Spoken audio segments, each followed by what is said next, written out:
Ay naku po naman, Senate President Cheese Escudero.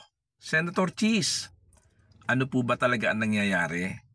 Kasi unang-una po sa lahat, meron pong nakafile na impeachment case laban po kay Vice President Sara Duterte. Pangalawa po, ito po ay nakarating po at ito po ay nakalampas po ng Kongreso at ngayon po ay nasa sa Senado. Kung ano man po naging cause of delay doon po sa Kongreso, sana naman po, wag naman po magkaroon ng delay at wag nyo naman pong ikatwiran, Senator Cheese Escudero, na noon po ay na-delay sa kanila, hindi kayo umimik. Pagkatapos ngayon po, nung na-delay sa inyo, hindi po ganun ang proper na katwiran po dyan, Senator Cheese Escudero. What we need to understand is bakit po nadidelay at mukhang hindi pa po matutuloy ang impeachment trial. At malinaw na malinaw po, Senator Cheese Escudero, na tila po yata intentional ang tunay na dahilan kung bakit po ito ay nabibinbin.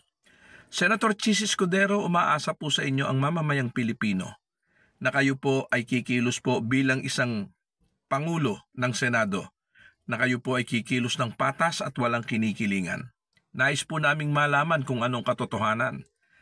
Maniwala po kayo sa akin, Senator Cheese Escudero, kapag ka po yung impeachment trial na yan ay hindi po natuloy, at kapag ka po ang impeachment trial na yan ay nanatili po na naririyan lamang po sa Senado at wala pong kapihuhan kung ano po magaganap dyan, maniwala po kayo sa akin, Senator Cheese Escudero, lalo pong magiging malaki ang magiging epekto po nito sa inyo pong political career. Bakit ko po sinabi yan? Sapagkat mayorya po ng mga Pilipino ngayon ay nakaabang sa kung ano po ang mangyayari diyan po sa usaping yan ng impeachment trial ni Vice President Sara Duterte. Huwag po kayong magagalit, Senator Cheese Escudero. Lumalabas po kasi na dalawa lamang po ang tunay na dahilan. Ang una ay pinoprotektahan niyo po si Vice President Sara Duterte. At ang pangalawa po ay natatakot po kayo sa usaping yan sapagkat kayo po ay nakalaan pa sa 2028 halalan po ng presidential at ng Senate. Kaya iniisip po ng mamamayang Pilipino, Senator Cheese Escudero, pang sariling kapakanan po ninyo, pang sariling kapakinabangan po ninyo ang inyong iniisip.